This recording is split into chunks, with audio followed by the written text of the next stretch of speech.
चलिए अब मैं सॉल्व कर लेता हूँ। 50 किलोग्राम जो चावल है 50 kg, ओके 50 kg जो चावल है, ये 50 kg राइस थे,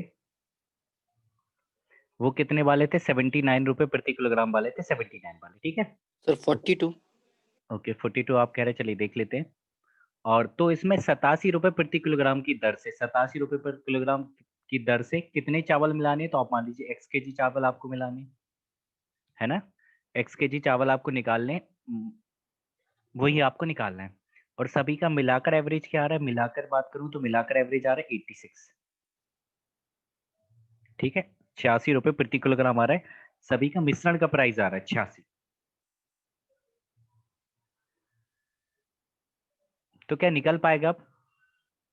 देखिए आपको कुछ लोग गलती क्या कर रहे होंगे, ये 50 को यहाँ लिख रहे होंगे और 87 को ऊपर पहुंचा दिए, को 79 को ऊपर पहुंचे। नहीं मेरे भाई, एलिगेशन केवल उन पर लगता है, एलिगेशन केवल उन पर लगता है। आ गया, ठीक है, बहुत बढ़िया। एलिगेशन केवल उन पर लगता है जो किसी न किसी के रिस्पेक्ट में बोली जा रही है।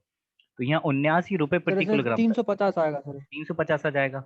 और यहाँ पर देखिए 87 रुपए प्रति किलोग्राम किसी के रिस्पेक्ट में बोला जा रहा है, 86 रुपए प्रति किलोग्राम किसी के रिस्पेक्ट में बोला जा रहा है। बस इतनी सी बात है। अब 350 आ गया, बहुत बढ़िया। अब 87 में से 86 घटाएंगे तो कितना आएगा? 1 आ जाएगा, एक आ जाएगा। 87 में से 86 घटाएंगे तो कितना आएगा? एक आएगा। अब 86 में से 79 आप घटा देंगे तो कितना आएगा? 7, 7, 7 आ जाएगा। यस बिल्कुल ठीक है, बहुत बढ़िया। अब आप देखिए 1:7 आ रहा है, 1:7 आ रहा है। तो मुझे बताइए 1:7 ऊपर भी होगा, ऊपर भी वही रेशो होगा। यहाँ पर एक की जगह लिखा है 50 किलोग्राम, एक की जगह कितना लिखा है? 50। अगर एक की जगह 50 लिखा है तो 7 की जगह क्या होगा? इंटू 50 आप कर देंगे, 350 किलोग्राम।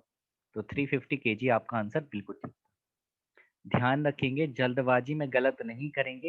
ये 50 किलोग्राम पर एलिगेशन नहीं लगेगा, ये क्वांटिटी है। लेकिन 79 रुपए प्रति किलोग्राम, 87 रुपए प्रति किलोग्राम और 86 रुपए प्रति किलोग्राम, इन सब पर लग सकता है, ठीक है। हर उस चीज पर आप एलिगेशन लगा सकते हैं जो किसी ना किसी के रिस्पेक्ट में, किसी ना किसी के सापेक्ष में बोली जा रही हो। ओके जी, क्या मैं ठीक कह रहा हूँ? हाँ, टेस्ट लगाने के बाद सब अपने मार्क्स बताएंगे ईमानदारी के साथ, स्क्रीनशॉट भेजेंगे। इसका आंसर बताइए क्या होगा?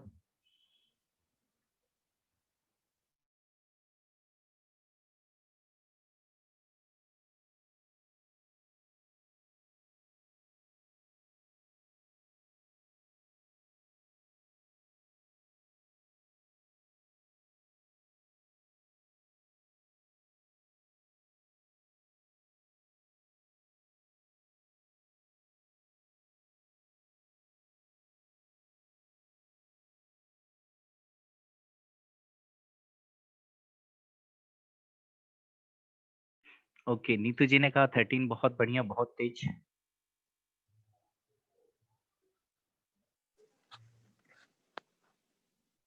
सर 12। 12 आप कह रहे हैं, ओके केडी भाई, आपका भी ठीक है।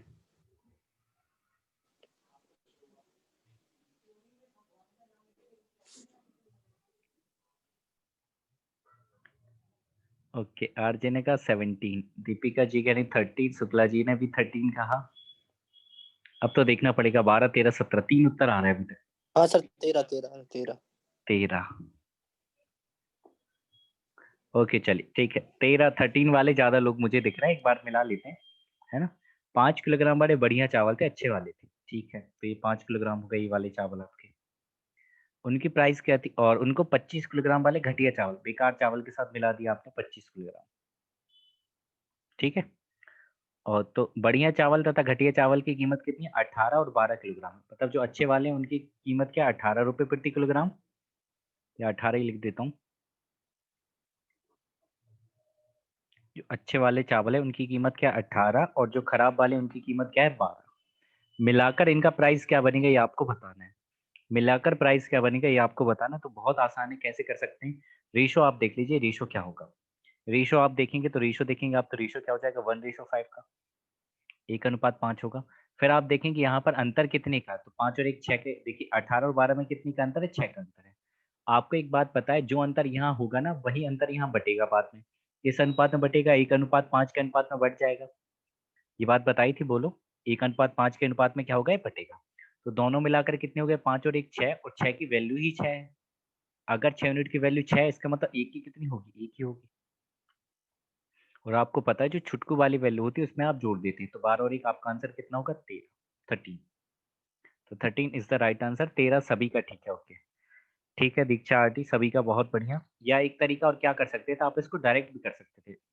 अगर आपको एलिगेशन नहीं आता, आपका मन नहीं कर रहा है एलिगेशन लगाने का, तो ऐसे भी आप डायरेक्ट कर सकते हैं। आप कहेंगे 18 किलोग्राम वाली जो चावल है, 18 रुपये प्रति किलोग्राम वाले, वो कितने हैं, 5 किलोग्राम। तो आप क्या करेंगे, 18 गुणा 5 प्लस 12 किलो रुपए प्रति किलोग्राम वाले कितने चावल है, 25 किलोग्राम है, डिवाइडेड बाय कितनी क्वांटिटी आ चुकी है, तो 5 किलोग्राम ये और 25 किलोग्राम ये, तो टोटल मिलाकर कितने हो गए, 30। इनको सॉल्व कर लेंगे तो आपका आंसर फिर भी 13 ही आएगा। लेकिन यहाँ पर आप देख पा रहे होंगे कि यहाँ इतनी कैलकुलेशन से आप बच चुके हैं। आपको ना 18 में 5 का गुणा करना पड़ा है, ना 12 में 25 का गुणा करना पड़ा है, ना फिर आपको 30 से भाग लगाना पड़ा है। यहाँ सिंपल आपका आंसर बड़े ही आसानी के साथ आ गया। चलिए जी, इसी क्रम में ऐसे ही आगे बढ़ते रहेंगे। अगला सवाल बताने की कोशिश कीजिए। एक बात और ध्यान रखेंगे मेरे साथियों, एक बात और बता देता हूँ। देखो, अगर आपने यहाँ पर सीपी लिया है, सीपी का मतलब क्रय मूल्य लिया है, कॉस्ट प्राइस, और यहाँ भी आपने सीपी लिया है, तो जो मिलाकर जो आप एवरेज निकालते हो, यहाँ यहाँ भी आपको सीपी ही लेना पड़ेगा, क्रय मूल्य ही लेना पड़ेगा। समझ आ रही बात? ठीक है, मतलब तीनों चीजें सेम होंगी, सेम टाइप की चीजों। अगर यहाँ विक्रय मूल्य, यहाँ विक्रय मूल्य, तो बीच में भी विक्रय मूल्य आप लेंगे। तीनों सेम टाइप की चीजें होंगी। अगर तीनों सेम टाइप की चीजें नहीं होगी तो आप उनको सेम करेंगे। अगर आप सेम नहीं कर पा रहे तो फिर आप एलिगेशन नहीं लगा सकते। जैसे इस सवाल पे आते हैं,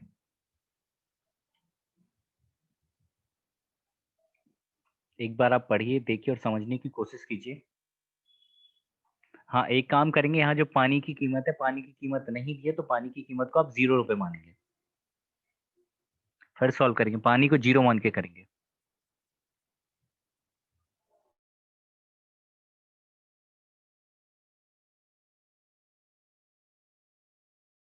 ये 6 नंबर है ना, मैन नहीं है ना।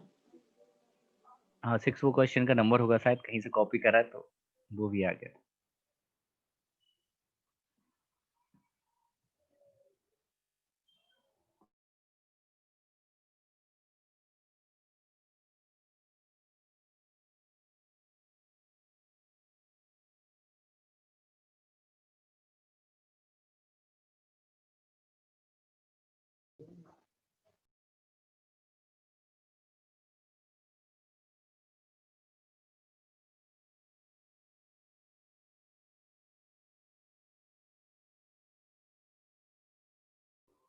ओके, साक्षी जी 25 कह रही है, देखते हैं 25 क्यों, रेशो बताना है।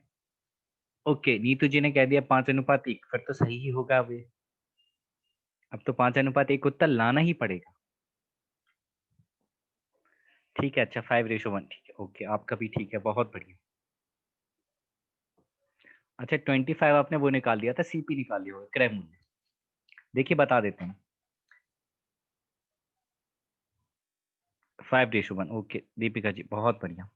एक आदमी के पास 30 रुपए प्रति लीटर का दूध है, ठीक है, 30 रुपी, 30 रुपए वाला है दूध, हो गया है 30 रुपए प्रति लीटर।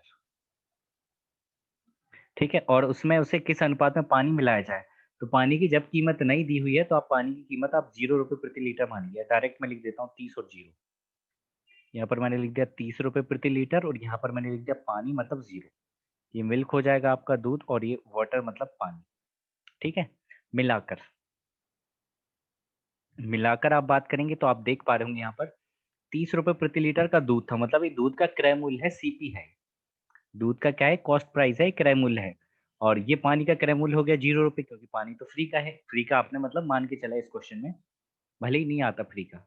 अब आगे कहना ये चाह रहे कि मिश्रण को 30 रुपए प्रति लीटर पर बेचने पर उसे 20% का लाभ होता है। तो मुझे बताइए 30 रुपए प्रति लीटर क्रय मूल्य है या विक्रय मूल्य है? 5:1 आ रहा है सभी का, बहुत बढ़िया, वेरी नाइस। ठीक है, आप समझ गए कि 30 रुपए प्रति लीटर क्या है, इसका विक्रय मूल्य, सेलिंग प्राइस है। तो मैंने आपको एक बात बताई थी, अगर आपने यहाँ क्रय मूल्य लिया तो यहाँ भी क्रय मूल्य होगा, और बीच में भी क्या आएगा, क्रय मूल्य ही आएगा। क्रय मूल्य ही आपको चाहिए, सीपी ही चाहिए, तो सीपी निकाल सकते हैं। अगर एसपी दिया है तो देखिए कैसे, 20% की अगर आपको फ्रैक्शन थोड़ी बहुत भी याद है, ज्यादा नहीं थोड़ी बहुत भी याद है, तो आप कहेंगे 20% का मतलब होता है 1/5, 1/5, ये आप कहेंगे। अब लाभ किस पर देखा जाता है, प्रॉफिट होता है हमेशा सीपी पर होता है। तो आप कहेंगे अगर सीपी 5 है, सीपी मतलब क्रय मूल्य कितना है 5 है, तो लाभ हो रहा है आपको 1 का, प्रॉफिट हो रहा है 1 का। 5 रुपए की चीज पर अगर आप 1 रुपए लाभ कमा रहे, इसका मतलब आप बेच कितने में रहे होगे जी, 6 में बेच रहे होगे, तभी तो आपका 1 का लाभ होगा। 5 का सामान जब आप 6 में बेचोगे तभी तो आपको 1 का लाभ होगा। आपके हिसाब से आप 6 में बेच रहे हो, पर क्वेश्चन के हिसाब से आप बेच रहे हो 30 में। आपके अकॉर्डिंग था 6 यूनिट और क्वेश्चन के अकॉर्डिंग था 30 रुपीज पर लीटर। तो 6 यूनिट की वैल्यू है 30, 30 है, अगर 6 यूनिट की वैल्यू 30 है तो 1 की कितनी होगी 5, 5 हो जाएगी, 1 यूनिट बराबर आ जाएगा 5। अगर 1 यूनिट बराबर 5 है तो मुझे बताइए सीपी क्या होगा फिर। सीपी 5 यूनिट था तो कितना हो जाएगा, 1 यूनिट 5 के बराबर, तो 5 यूनिट आ जाएगा 25 के बराबर 25। तो मतलब आपको मिक्सचर का कॉस्ट प्राइस मिल गया है। ये 25 क्या है, कॉस्ट प्राइस तो है लेकिन किसका है, मिक्सचर का, मिश्रण किसका, दूध और पानी के मिश्रण का कॉस्ट प्राइस कितना है 25 है। तो आप यहाँ पर लिख देंगे आराम से 25। 30 में से 25 घटाएंगे तो कितना आएगा 5 आएगा, 25 में से 0 घटाएंगे तो 25 ही आएगा। तो बस आप देखिए कितना आ जाएगा 5:1। सभी का आंसर बिल्कुल ठीक था, 5:1। इसका मैं अलग से एक तरीका और बताऊंगा, अभी नहीं बता रहा, सिर्फ आप एलिगेशन पे फोकस करें। इसका एक बहुत बेहतरीन तरीका मैं बता दूंगा, जब इस टाइप के हम 8-10 सवाल एक साथ करेंगे तो। अभी सिर्फ और सिर्फ आप एलिगेशन लगाने पे फोकस करें। चले जी आगे बढ़े, इजाजत है। कमेंट वमेंट कर सकता अपन। हाँ बिल्कुल।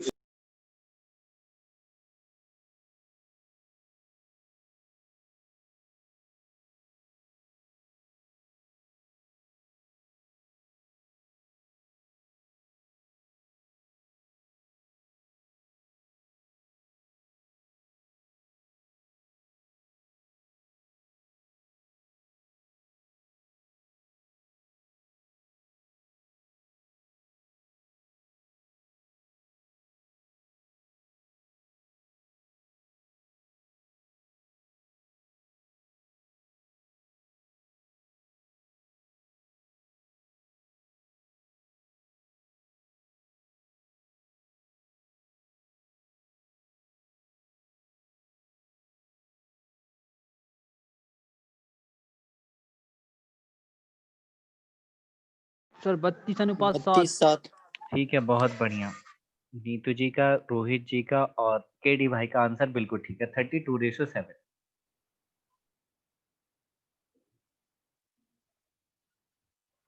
ठीक है, आरजे का भी ठीक है, 32:7। बहुत तेज हो आप लोग यार। आरडी का भी आ गया, दीपक जी का भी आ गया। सब कमाल के हैं, सब सिलेक्टेड हैं एकदम।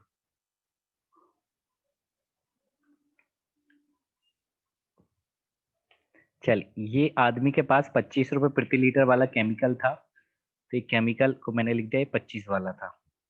वाटर उसमें मिलाना है, पानी मिलाना है, तो पानी का आपको नहीं पता तो आपने पानी को 0 मान लिया। ठीक है, केमिकल की प्राइस हो गई 25 और पानी का आपको नहीं पता तो आपने पानी को 0 मान लिया, क्योंकि पानी को 0 ही मान के आपको करना है। आगे आपको मिश्रण का आपको कॉस्ट प्राइस चाहिए, ये तो कॉस्ट प्राइस हो गया, तो आपको बीच में मिक्सचर का भी कॉस्ट प्राइस चाहिए। तो मिक्सचर का क्रय मूल्य कैसे निकल के आएगा, यहाँ पर एक बात दे रखी है कि 40 रुपए प्रति लीटर की दर पर बेचने पर, ये विक्रय मूल्य आपको दे दिया। जैसे ही बेचने की बात करती मतलब विक्रय मूल्य है, और आपको 25% का प्रॉफिट दे रखा है, तो यही 25% से आप निकालेंगे क्या, सीपी क्रय मूल्य निकालेंगे। ठीक है, व्यापम कांस्टेबल में भी पूछे जाएंगे ऐसे सवाल। तो आप देखेंगे 25%, 25% की वैल्यू क्या होती है 1/4, और प्रॉफिट या लॉस हमेशा आप देखते हैं सीपी पर, क्रय मूल्य पर। तो आप कहेंगे अगर 4 रुपए मेरा क्रय मूल्य है, सीपी है, तो 1 का मुझे हो रहा है प्रॉफिट, हो रहा होगा। 4 क्रय मूल्य है तो 1 का मुझे हो रहा होगा लाभ, तो आप बोलेंगे विक्रय मूल्य कितना होगा, विक्रय मूल्य हो जाएगा 5 यूनिट, 5 यूनिट होगा विक्रय मूल्य। और 5 यूनिट की जगह क्वेश्चन में कितना दे रखा है 40 रुपए, तो 5 यूनिट की वैल्यू यदि 40 है तो 1 की कितनी हो जाएगी, 1 यूनिट इज इक्वल टू 8 रुपए। 5 से कितनी बार कटेगा, 8 बार, तो 1 यूनिट की वैल्यू आ गई 8। अब आपको क्रय मूल्य चाहिए, सीपी चाहिए, आपको चाहिए क्रय मूल्य चाहिए, सीपी चाहिए, तो 1 यूनिट अगर 8 के बराबर तो सीपी कितना है 4 यूनिट है, तो 1 यूनिट अगर 8 के बराबर तो 4 यूनिट, 4 8 32, तो क्रय मूल्य कितना आ गया 32 रुपीज प्रति किलोग्राम। तो आप यहाँ पर लिख देंगे मिक्सचर का जो सीपी आ गया, सीपी किसका है, मिक्सचर का है, मिश्रण का। तो 32 आ गया। अब 32 में से 25 घटा देंगे कितना होगा 7, और 32 में से 0 घटाएंगे तो 32 ही आएगा।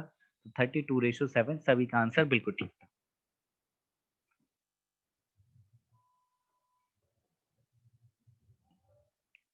यहाँ तक किसी भी भाई को कोई परेशानी कोई दिक्कत हो तो पूछिए, नहीं तो हम बढ़ेंगे आगे। इस सवाल को करने की कोशिश कीजिए।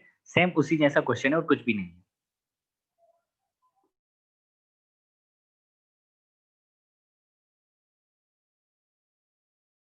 ठीक है दीपक जी, बहुत बढ़िया।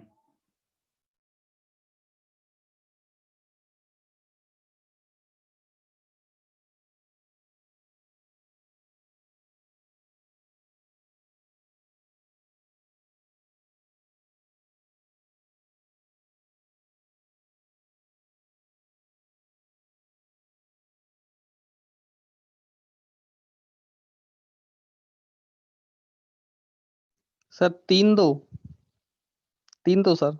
3-2 कहा, ओके ठीक है, बहुत बढ़िया दीपक जी। 3-2 आएगा सर। यस, आरडीजेब ने भी 3-2। 3-2 कहा, रोहित जी ने भी 3-2 कहा। इसी तरीके से आप मेहनत करती। नीतू जी का भी ठीक है, शिखा ओके, साक्षी बहुत बढ़िया, दीपक जी 3:2। इसी तरीके से आप मेहनत करते रहिए मेरे दोस्त, क्योंकि एक दिन आप इन गलियों का शोर तालियों में बदल देंगे। बस आप इसी तरीके से मेहनत सर करते रहिए। इंग्लिश में कुछ गड़बड़ है क्या?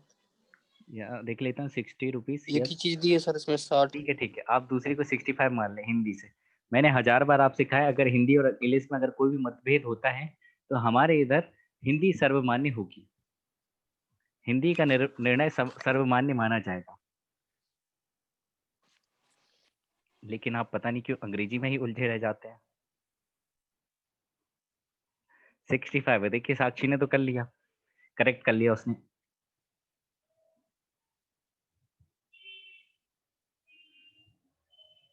देखिए हिंदी वाले बंदे का फायदा ये होता है कि वो हिंदी भी समझ लेता है, इंग्लिश भी समझ लेता है। लेकिन जो इंग्लिश वाला होता है वो, मतलब क्या बोले, अलग ही एटीट्यूड में रहता है, वो हिंदी पढ़ेगा ही नहीं कभी। उसको लगता नहीं अगर मैं हिंदी पढ़ लूंगा तो पता नहीं मैं थोड़ा कम हो जाऊंगा, नहीं। लेकिन हिंदी वाले कोशिश करते हैं। क्या मैं ठीक कह रहा हूँ? अरे ऐसा ही है। अब आप क्या थ्री बताएंगे? Ratio two yes, 3:2। मैं जानता हूँ, मैंने बहुत लोगों को देखा है।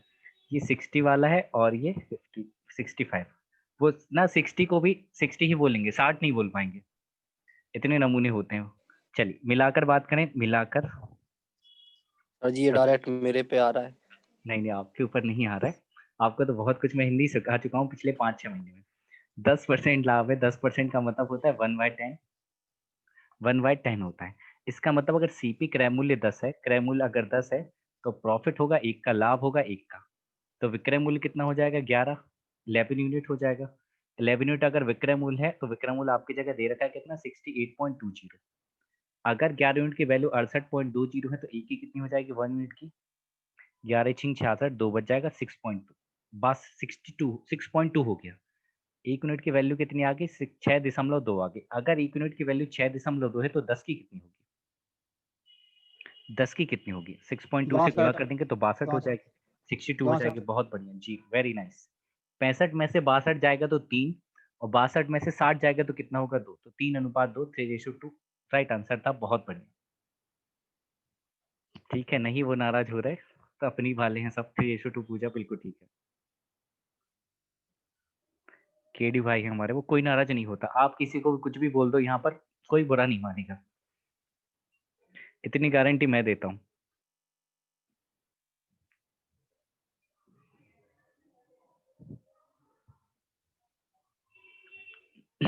बस अब शुरू मत हो जाना।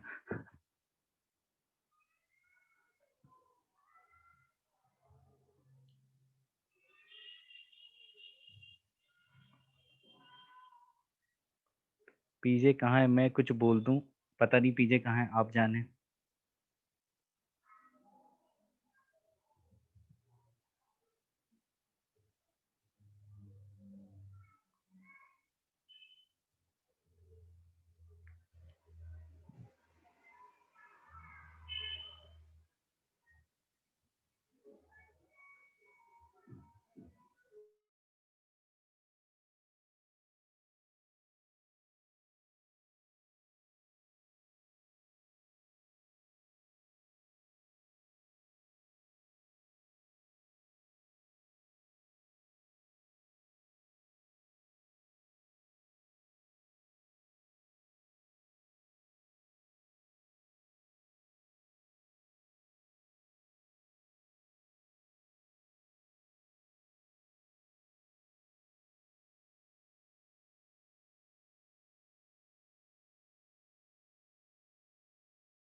चलिए बहुत बढ़िया। नीतू जी ने कहा 2.6 kg।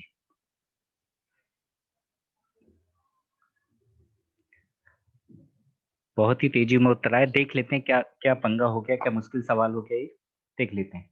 8 किलोग्राम चीनी जो है जिसकी कीमत है 4.20 रुपए प्रति किलोग्राम। 8 kg। देखिए मैं करवाने का मेरा तो यही तरीका होता है, शुरुआत मैंने आसान क्वेश्चन से करी थी, फिर थोड़ा बढ़ाया, फिर थोड़ा बढ़ाया, धीरे धीरे स्टैंडर्ड बढ़ते चलेगा। ठीक है 2.5 कह रहे हैं दीपक जी, देखते हैं क्या आंसर होना चाहिए। 8 kg जो है उसकी कीमत क्या है 4.20। 4.20। Okay 4 kg। अजीब है, अब आप 4 कहने लगे। फिर कितनी किलोग्राम मिलानी चाहिए, तो आपको नहीं पता तो आप एक्स के जी मिला दीजिए। इसी एक्स की वैल्यू आपको चाहिए, ढूंढना है एक्स की वैल्यू, एक्स के जी है। और मिलाकर कितनी यहाँ पर इसकी कितनी कीमत आ रही है एक्स के जी वाली, उसकी है 3.60 है ना। 4 kg कह रहा है ये, कोई बात नहीं। और मिलाकर आपको मिक्सचर का सीपी चाहिए, लेकिन मिक्सचर का दे रखा है एसपी। मिक्सचर का आपको चाहिए तो एस सीपी चाहिए, लेकिन दे रखा है एसपी, विक्रमूल दे रखा है। विक्रमूल आपको कितना दे रखा है 4.40 रुपीज।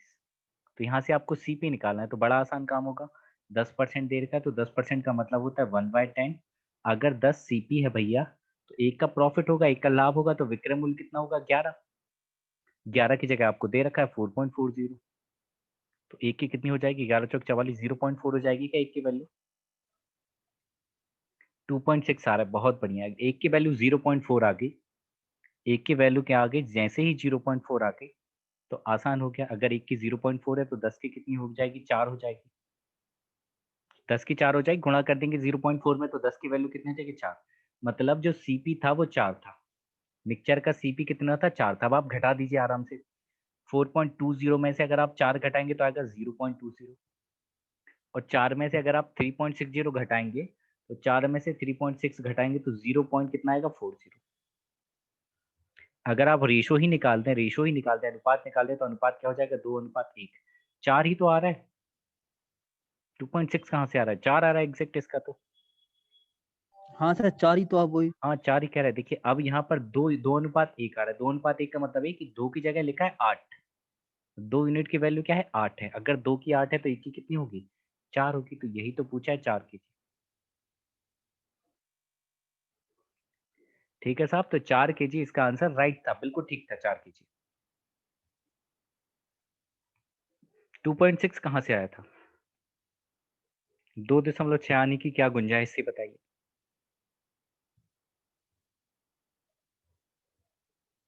ऐसा कौन सा तरीका आपने लगाया जो मैं नहीं लगा पा रहा हूँ कि मेरा उत्तर 4 आ रहा है और आपका 2.6 आ रहा है। कृपया करके बताइए तो फिर मैं ठीक करूं।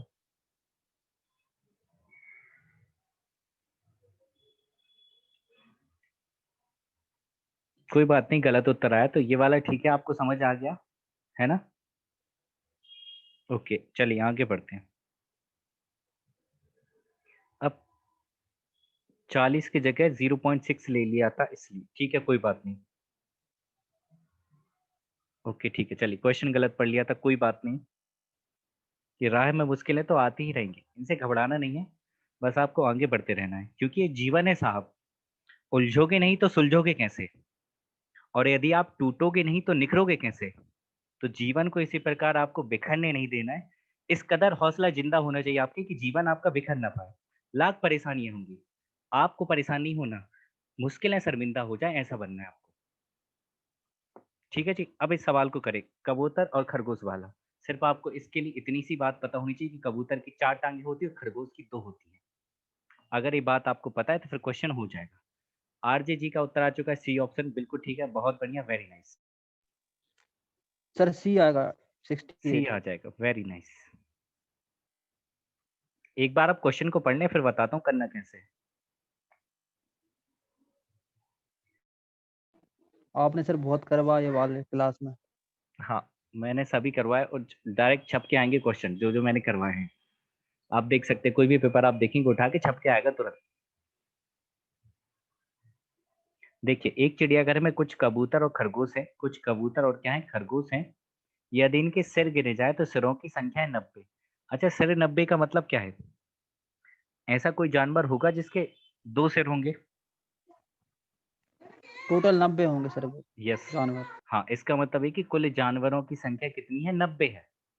और यदि पैर गिने जाए तो कितने 224। पैर में वेरिएशन हो सकता है, किसी की 2 टांगे होंगी, किसी की 4 होंगी, किसी की 6, किसी की 12, लेकिन सर हमेशा सबका एक ही रहेगा। ठीक है जी।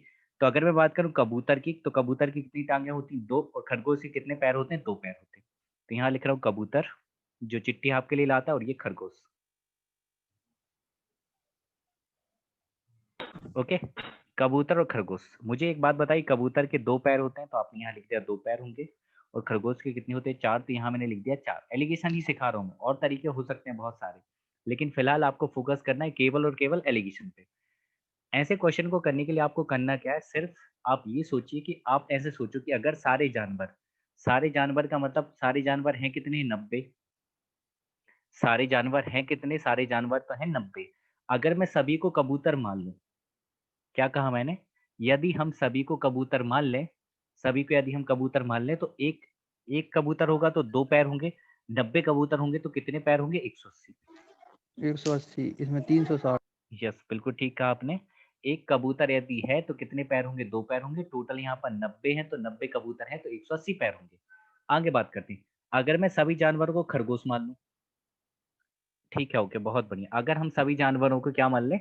खरगोश यदि हम मान लें सभी जानवरों को, तो एक खरगोश होगा तो 4 पैर होंगे, एक खरगोश होगा तो 4 पैर होंगे। यहाँ 90 खरगोश हैं, तो कितने पैर होंगे? 360।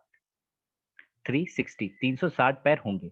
अब आपको पता है, मिलाकर अगर मैं बात करूं, सभी जानवरों का मिलाकर बात करें, तो सभी जानवरों का मिलाकर कितना है? 224, 224, 224, 224 है। अब आपको पता ही है, अब यहाँ से आप आराम से काटा पीटी मचा दीजिए, घटा दीजिए यहाँ से, ठीक है। 224 में से 180 घटाएंगे तो कितना आएगा? 20 और 20, 40, 44, 44। ये आसान था इसलिए मैंने कर दिया।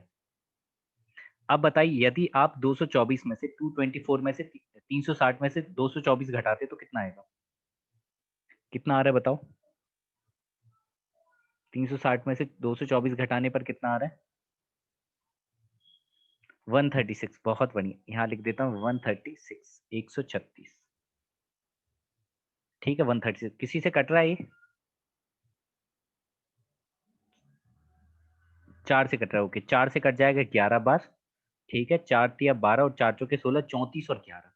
मतलब यदि 34 खरगोश 34 कबूतर हैं तो 11 क्या है? खरगोश है। 34 कबूतर हैं तो 11 क्या है? खरगोश है। टोटल मिलाकर जानवर कितने हो गए? 45 यूनिट। और सवाल में कितने थे? 90। तो 45 यूनिट की वैल्यू क्या है? 90। अगर 45 की 90 है तो एक की कितनी होगी? 2 होगी। 45 की यदि 90 है तो एक की कितनी होगी? 2 होगी। आपसे पूछा है कबूतर। अगर 1 यूनिट की वैल्यू 2 है तो 34 की कितनी हो जाएगी? 34 दूनी 68। 68 केजी किधर रहा? ये रहा सी ऑप्शन, बिल्कुल ठीक है। यस, 68। ठीक है भूपेन जी, बहुत बढ़िया। एक और चौहान साहब हमारे साथ जुड़ चुके हैं, भूपेन चौहान जी, उनका भी स्वागत है। बहुत खतरनाक है ये। इस सवाल का उत्तर बताएंगे।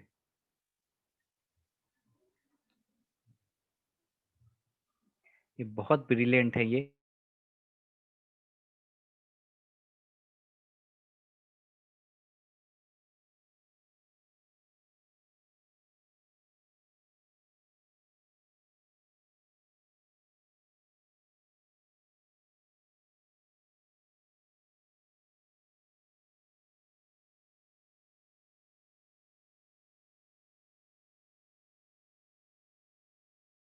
ओके, नीतू जी ने कहा ए।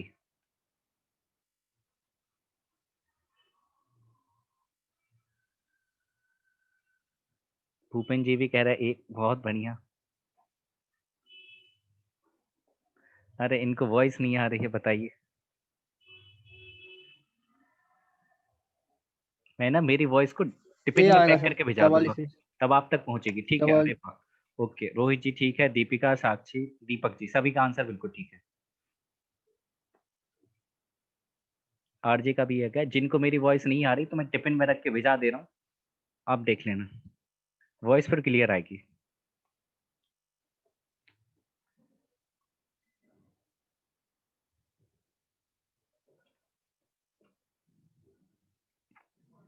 एक चिड़ियाघर में क्या है? हिरन और बतख है।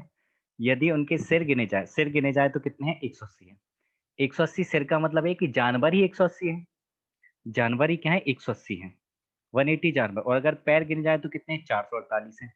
तो कितने हिरन और बतख हैं आपको बताना है। तो यहाँ लिख देता हूँ हिरन। ठीक है, यहाँ पे मैंने लिख दिया बतख। ठीक है, हिरन के कितने पैर होते हैं? 4, और बतख के कितने होते? 2 ही होते हैं कि 4 होते? 2 होते होंगे। जब एक के 4 हैं तो दूसरे के 2 ही होंगे फिर। इतना भी नहीं सोचना है। नहीं, बिल्कुल हाइपर नहीं हो रहे हैं। कल से मूड बिल्कुल ठीक नहीं है। यहाँ पर बात करें 180 180। सिर अगर हम गिरे जाए तो अगर एक जानवर होता, हम क्या करते, सारे ही जानवरों को हिरन आप मान लो, और एक बार आप सारे जानवरों को आप बतख मान लीजिए।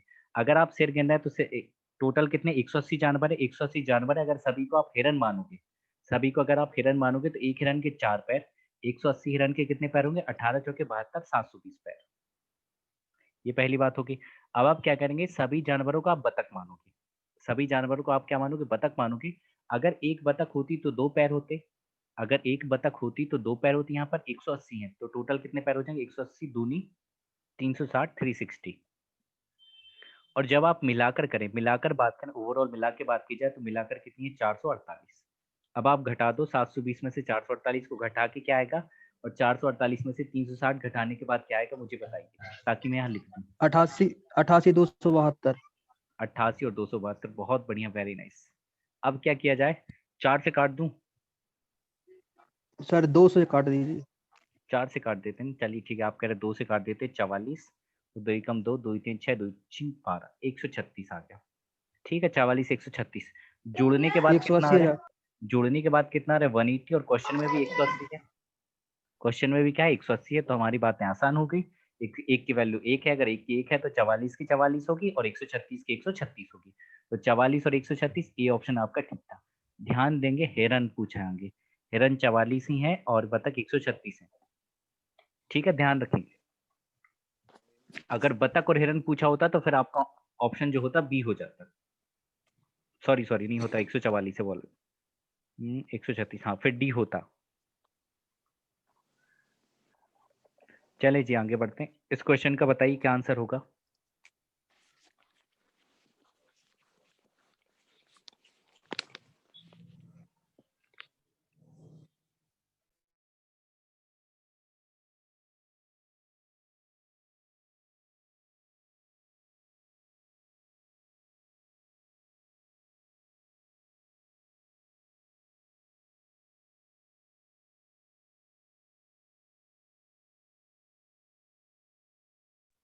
ओके, नीतू जी ने बी कहा। सर बी आएगा 85। ओके रोहित जी, ठीक है। साक्षी बी, आरजे बी, बहुत बढ़िया। आवाज कहाँ से आती है इसमें? ये म्यूट वाला है ना ऑप्शन भाई, हाँ जी। उसको अनम्यूट करने के बाद और म्यूट करने के बाद। ओके, अरे म्यूट। अब आ रही सर? हाँ बिल्कुल जी, आपकी आवाज मुझ तक पहुंच पा रही है। हाँ जी आ रही चौहान जी। चलिए, दीपक जी का भी आ गया बी, आरजे का भी आ गया, बहुत बढ़िया। चलिए जी, इनका भी माइक चेक हो चुका है। कुछ 2 पहिया और कुछ 4 पहिया वाहन है, कुल मिलाकर 520 पहिए और 175 वाहन है, बहुत बढ़िया। 2 व्हीलर है और 4 व्हीलर, ये 2 व्हीलर हो गया और ये 4 व्हीलर मैंने लिख दिया। ठीक है जी, हरेन कुमार जी का भी उत्तर आ चुका है, बहुत बढ़िया हरेन जी। 175 यदि वाहन है और सभी के सभी अगर 2 व्हीलर होते, दीक्षा का भी आ गया, बहुत बढ़िया। अगर सभी के सभी 2 व्हीलर होते तो 175 गुणा आप 2 कर देते तो कितना हो जाएगा? ये 350 होगा क्या? 350, 350 टायर हो जाते। और अगर हम बात करें 4 व्हीलर होते तो 175 में 4 से गुणा कर देते, तो 4 से गुणा करेंगे तो कितना आएगा? 350 दूनी 700। और मिलाकर पहिए हैं कितने? 520 है। तो घटा दीजिए यहाँ से, 700 में से 520 घटाएंगे तो कितना आएगा? 180। और यहाँ से घटा देंगे तो 150, 170। ये होगा, कुछ गड़बड़ कर दिया मैंने? ठीक करा है ना? ओके, ठीक ही करा ठीक होगा। है सर। ठीक है, ठीक है। ठीक है 0 से 0 कट जाएगा तो 18:17 हो जाएगा। तो दोनों मिलाकर 17 17 34 और एक कितना होगा? 35। और 35 की वैल्यू क्या है? 175। तो 35 की 175 है तो एक की कितनी होगी फिर? एक की 5। कितनी? 5 हो जाएगी। एक की वैल्यू 5 हो जाएगी। क्या पूछा है आपसे? 4 पहिया। तो 17 में 5 से गुणा कर देंगे तो आपका आंसर होगा 85, मतलब B. B is the right answer. बहुत बढ़िया, मुझे उम्मीद नहीं थी आज इतने सारे सवाल हो जाएंगे, फिर भी हो गए, है ना? ठीक है, इस सवाल को अगर वक्त मिलता है तो कर लेंगे, नहीं मिलेगा तो आप खुद करके लाएंगे। इसके आगे फिर मैं कल कंटिन्यू करूंगा। अगर ये क्वेश्चन हो जाता है तो ठीक है, नहीं हो पाता है तो फिर कल यहीं से हम कंटिन्यू करेंगे।